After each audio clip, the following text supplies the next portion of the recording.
ദൈവാത്മാവെന്നുടെ ഹൃദയത്തിൽ വന്ന ദാവീദെപ്പോൽ പാടും ഞാൻ. ദൈവാത്മാവെന്നുടെ ഹൃദയത്തിൽ വന്ന ദാവീദെപ്പോൽ പാടും ഞാൻ. പാടും ഞാൻ, പാടും ഞാൻ, ദാവീദെപ്പോൽ പാടും ഞാൻ. പാടും ഞാൻ, പാടും ഞാൻ, ദാവീദെപ്പോൽ പാടും ഞാൻ. ദൈവാത്മാവെന്നുടെ ഹൃദയത്തിൽ വന്നാൽ ദാനിയേലെപ്പോൽ സ്തുതിക്കും. ദൈവാത്മാവെന്നുടെ ഹൃദയത്തിൽ വന്നാൽ ദാനിയേലെപ്പോൽ സ്തുതിക്കും. സ്തുതിക്കും, സ്തുതിക്കും, ദാനിയേലെപ്പോൽ സ്തുതിക്കും. സ്തുതിക്കും, സ്തുതിക്കും, ദാനിയേലെപ്പോൽ സ്തുതിക്കും. ദൈവാത്മാവെന്നുടെ ഹൃദയത്തിൽ വന്ന ദാവീദെപ്പോൽ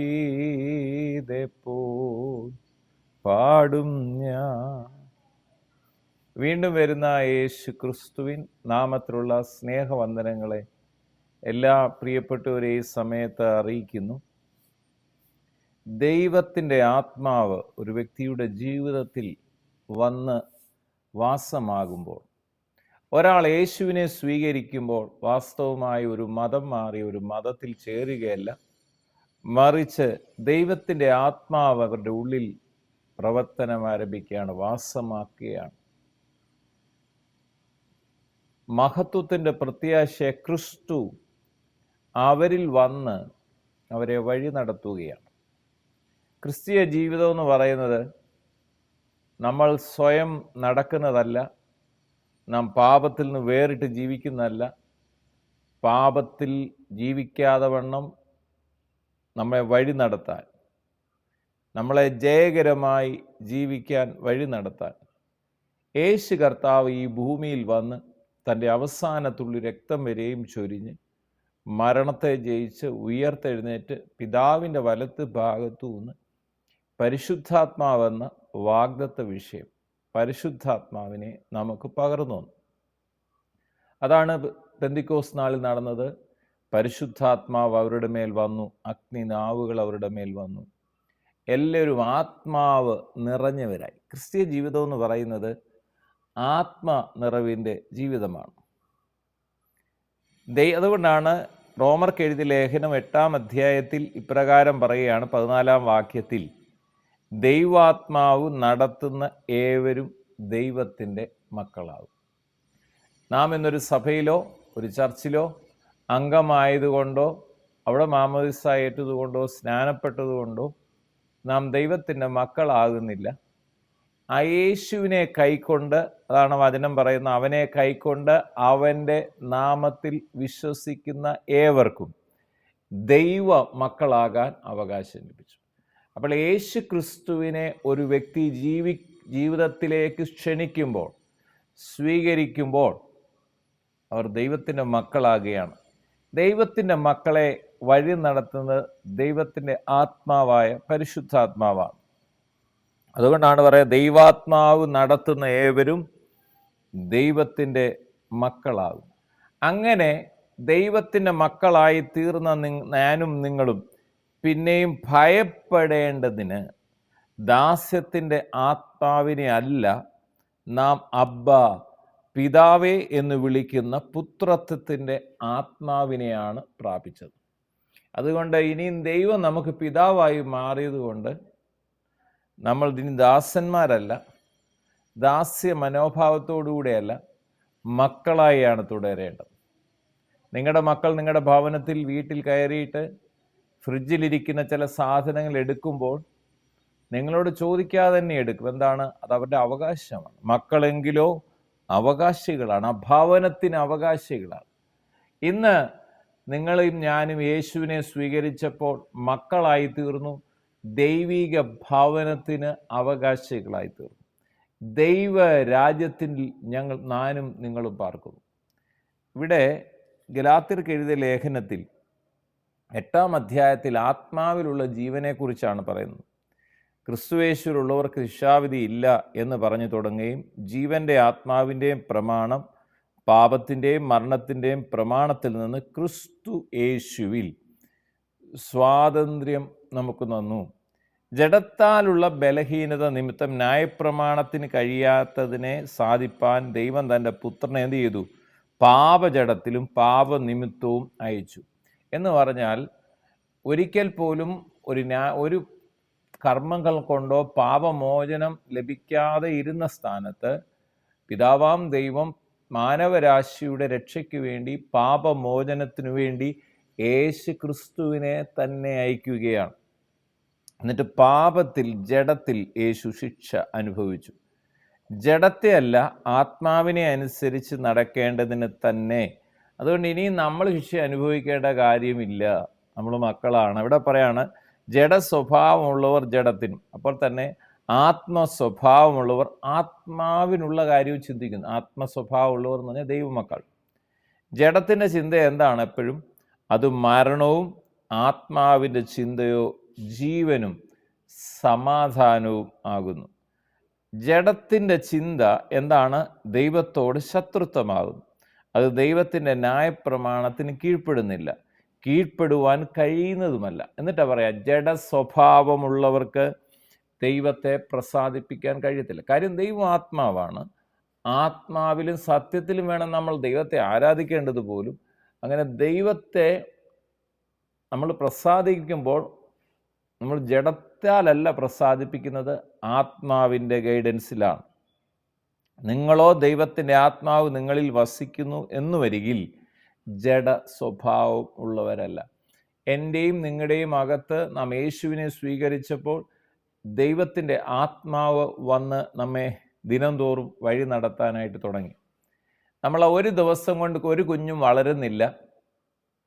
കാലക്രമേണ പല ആഹാരവും കഴിച്ച്, ആദ്യം പാല് കഴിച്ച്, പിന്നെ കട്ടിയായ ആഹാരം കഴിച്ച് ക്രമേണയാണ് ഒരു കുഞ്ഞ് വളരുന്നത്. എന്ന് പറയുന്നത് പോലെ യേശുവിനെ രക്ഷകനും കർത്താവുമായി അംഗീകരിച്ച ദൈവമക്കളും ഒറ്റ ദിവസം കൊണ്ട് ഒരാൾ മുഴുവനായി രൂപാന്തരപ്പെട്ട് ഒരു പുതിയ വ്യക്തിയാകാൻ കഴിയുന്നതല്ല. എന്നാൽ പരിശുദ്ധാത്മാവ് നമ്മെ ദിനംതോറും ദൈവവചനത്തിലൂടെയും പ്രാർത്ഥനയിലൂടെയും ഗൈഡ് ചെയ്ത് നമ്മളെ ദൈവമക്കളാക്കി നമ്മളെ നിലനിർത്തുകയാണ് ചെയ്യുന്നത്.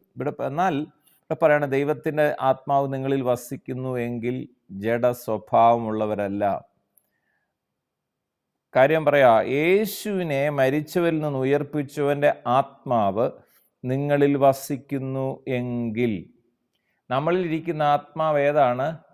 യേശു ക്രിസ്തുവിനെ മരിച്ചവരുടെ ഇടയിൽ നിന്ന് ഉയർത്തെഴുന്നേൽപ്പിച്ച ദൈവത്തിൻ്റെ ആത്മാവാണ് എന്ന് പറയുകയാണെങ്കിൽ, യേശുവിനെ മരണത്തിൽ നിന്ന് ഉയർത്തെഴുന്നേൽപ്പിച്ചവൻ നിങ്ങളിൽ വസിക്കുന്ന തൻ്റെ ആത്മാവ് കൊണ്ട് നിങ്ങളുടെ മർത്യ ശരീരങ്ങളെയും ജീവിപ്പിക്കും. എത്ര വലിയൊരു അത്ഭുതകരമായൊരു കാര്യമാണ് ദൈവാത്മാവിനെ നമുക്ക് തന്നതോർത്ത്. ദൈവാത്മാവ് ദാവീദിൻ്റെ മേൽ വന്നപ്പോൾ ദാവീദ് പാടുന്ന ആളായിട്ട് മാറി. ദാനിയേലിൻ്റെ മേൽ വന്നപ്പോൾ സ്തുതിക്കുന്ന ആളായിട്ട് മാറി. അങ്ങനെയാണെങ്കിൽ ഞാനും നിങ്ങളും യേശുവിനെ സ്വീകരിച്ചപ്പോൾ നമ്മൾ ഇനി ജഡത്തെ അല്ല, ആത്മാവിനെ അനുസരിച്ച് നടക്കുന്നവരാണ്. ദൈവത്തിൻ്റെ ആത്മാവാണ് നമ്മളിരിക്കുന്നത്. അതുകൊണ്ട് ജഡത്തിൻ്റെ സ്വഭാവം ഒന്നും എടുക്കാതെ, കോപവും ക്രോധവും ഈർഷ്യയും വായുന്നതും ദൂഷണവും ദുർഭാഷ, ഇതൊന്നും ആത്മാവിൻ്റെ സ്വഭാവം, ആത്മാവിൻ്റെ പ്രവൃത്തി, ഇതെല്ലാം ജഡത്തിൽ നിന്നുള്ളതാണ്. എന്നാൽ ആത്മാവിൻ്റെ സ്വഭാവം എന്താണ്? സ്നേഹവും സന്തോഷമാണ്, സമാധാനമാണ്, വിശ്വസ്തതയാണ്, സൗമ്യതയാണ്, ഇന്ദ്രിയജയമാണ്. ഇതാണ് ആത്മാവ് നമ്മളെ ഗൈഡ് ചെയ്യുമ്പോൾ നമ്മുടെ ജീവിതത്തിൽ ഉണ്ടാകുന്ന മാറ്റം. അവിടെ പറയാണ്, നിങ്ങൾ ജഡത്തെ അനുസരിച്ച് ജീവിക്കുന്നെങ്കിൽ മരിക്കും നിശ്ചയം, എന്നാൽ ആത്മാവിനാൽ ശരീരത്തിൻ്റെ പ്രവൃത്തികളെ മരിപ്പിക്കുന്നു എങ്കിലോ നിങ്ങൾ ജീവിക്കും. എന്നിട്ടാണ് പറയുന്നത്, ദൈവാത്മാവ് നടത്തുന്ന ഏവരും ദൈവത്തിൻ്റെ മക്കളാവും. നിങ്ങൾ ദൈവത്തിൻ്റെ മക്കളാണ്, ഒട്ടും സംശയിക്കരുത്. ഞാനും നിങ്ങൾ യേശുവിനെ സ്വീകരിച്ചപ്പോൾ ദൈവ മക്കളായി മാറി. അപ്പം തന്നെ നിങ്ങളുടെ ജീവിതത്തിൽ ഇപ്പോഴും ചില ദേഷ്യങ്ങളും ഇപ്പോഴും ചെറിയ പ്രയാസങ്ങളൊക്കെ കാണും. അതുകൊണ്ട് നിങ്ങൾ ദൈവമക്കളല്ലാതെ ആകുന്നില്ല. അത് വളരണം. നമ്മൾ ക്രിസ്തുവിൽ വളരണം, പരിശുദ്ധാത്മാവിൻ്റെ ഗൈഡൻസിൽ വളരണം. ദൈവാത്മാവിനാൽ ഞാനും നിങ്ങളും വഴി നടത്തപ്പെടണം. പിതാവെ, പ്രാർത്ഥിക്കുന്നു, യേശു ക്രിസ്തുവിൻ്റെ അധികാരമുള്ള നാമത്തിൽ വചനം കേൾക്കുന്ന ഓരോ പ്രിയപ്പെട്ടവരെ അനുഗ്രഹിച്ച് പ്രാർത്ഥിക്കുന്നു.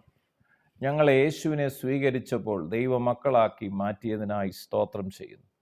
അപ്പോൾ തന്നെ ദൈവാത്മാവ് നടത്തുന്നവരാണല്ലോ ദൈവത്തിൻ്റെ മക്കൾ. ആ പദവിയിലേക്ക് പ്രവേശിക്കാൻ, ദൈവാത്മാവിൽ നടത്താൻ, ദൈവാത്മാവിന് കീഴ്പ്പെട്ട് ജീവിക്കാൻ, ആ ശബ്ദം കേൾക്കാൻ ഞങ്ങളെ ഓരോരുത്തരെയും സഹായിക്കണം എന്ന് പ്രാർത്ഥിക്കുന്നു. എന്നെ കേൾക്കുന്ന രോഗികൾ ഇപ്പോൾ തന്നെ യേശു ക്രിസ്തുവിന് അടിപ്പിണരുകളാൽ സൗഖ്യം പ്രാപിക്കട്ടെ. ഹൃദയഭാരങ്ങൾ മാറിപ്പോകട്ടെ, ആകുല ചിന്തകൾ മാറട്ടെ, ഭയങ്ങൾ മാറിപ്പോകട്ടെ. കർത്താവായ യേശുവിൻ്റെ മഹത്വം ഓരോ വ്യക്തി ജീവിതങ്ങളിലും വ്യാപരിക്കട്ടെ. പ്രാർത്ഥിച്ച് അനുഗ്രഹിക്കുന്നു. സകല മഹത്വവും അറുക്കപ്പെട്ട കുഞ്ഞാടിന് യേശു ക്രിസ്തുവിൻ പൊന്നുനാമത്തിൽ പിതാവേ, ആമേൻ. ദൈവാത്മാവെന്നുടെ ഹൃദയത്തിൽ വന്ന ദാവീദെ പോൽ പാടും ഞാൻ.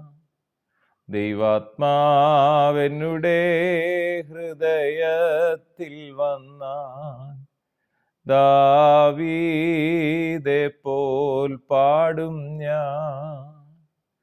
പാടും ഞാൻ, പാടും ഞാൻ, ദാവീദെ പോൽ പാടും ഞാൻ.